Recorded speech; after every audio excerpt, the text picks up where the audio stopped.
Hello and welcome. Good to have you with us. आइए देखते हैं top 5 static and dynamic MCQ series जो कि यूपीएससी और स्टेट पीएससी के लिए बहुत ही महत्वपूर्ण है। पहला प्रश्न, किस भारतीय मंत्रालय या संस्थान ने नए भारत के लिए रणनीति एट 75 दस्तावेज लॉन्च किया?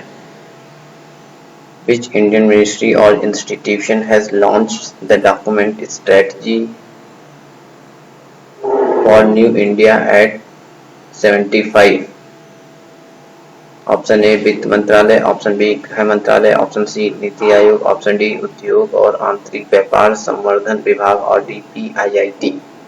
यहाँ पर ऑप्शन सी नीति आयोग बिल्कुल सही है, क्योंकि नए भारत के लिए रणनीति एट 75 दस्तावेज नीति आयोग ने हाल ही में पेश किया है।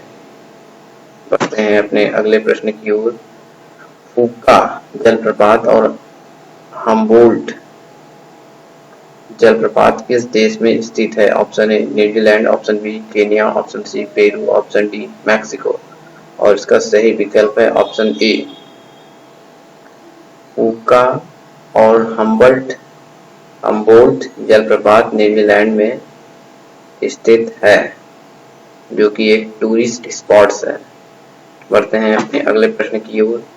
Consider the following statements regarding the national creche scheme. राष्ट्रीय शिशु गृह योजना के संबंध में निम्नलिखित कथनों पर विचार करें। पहला, it is a centrally sponsored scheme, यह एक केंद्र प्रायोजित योजना है। दूसरा, इसे महिला और बाल विकास मंत्रालय द्वारा क्रियान्वित किया जा रहा है। जी हाँ, स्टेटमेंट फर्स्ट और स्टेटमेंट सेकेंड दोनों ही बिल्कुल सही है, इसलिए ऑप्शन बी दोनों ही स्टेटमेंट बिल्कुल सही है।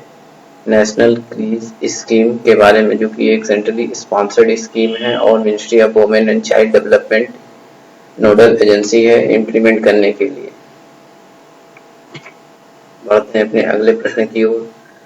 What was the objective of 19th Amendment Act 1966? 19वें संशोधन अधिनियम 1966 का उद्देश्य क्या था? ऑप्शन ए पौंडीचेरी को भारतीय संघ में शामिल किया गया, ऑप्शन बी चुनाव न्यायाधिकरण की प्रणाली को समाप्त कर दिया गया और उच्च न्यायालयों को चुनाव याचिकाओं को सुनने की शक्ति दी गई, ऑप्शन सी सिक्किम को संरक्षित राज्य का दर्जा समाप्त कर दिया गया और सिक्किम को भारत के एसोसिएट स्टेट का दर्जा दिया गया, ऑप्शन डी अनुसूचित जाति अनुसूचित जनजाति के लिए बहु सदस्यीय राष्ट्रीय आयोग की स्थापना की गई और अनुसूचित जाति और अनुसूचित जनजाति के लिए एक विशेष अधिकारी के कार्यालय को हटा दिया गया। यहाँ पर ऑप्शन बी 19वें संशोधन अधिनियम 1966 के विषय में बिल्कुल सही है। ये बात करता है चुनाव न्यायाधिकरण की प्रणाली को समाप्त कर दिया गया और उच्च न्यायालयों को चुनाव याचिकाओं को सुनने की शक्ति दी गई। System of election tribunals was abolished and high courts were given the power to hear the election petitions. तो ऑप्शन बी जो है बिल्कुल सही है। बढ़ते हैं अपने अगले प्रश्न की ओर। इस राज्य में ब्रिटिश ईस्ट इंडिया कंपनी के दमनकारी नियमों और प्रशासन के खिलाफ 1906 में संग्राम संगमा का विद्रोह हुआ था। Option A Tripura, option B Sikkim, option C Assam, option D Nagaland. और इसका सही विकल्प है ऑप्शन सी असम में।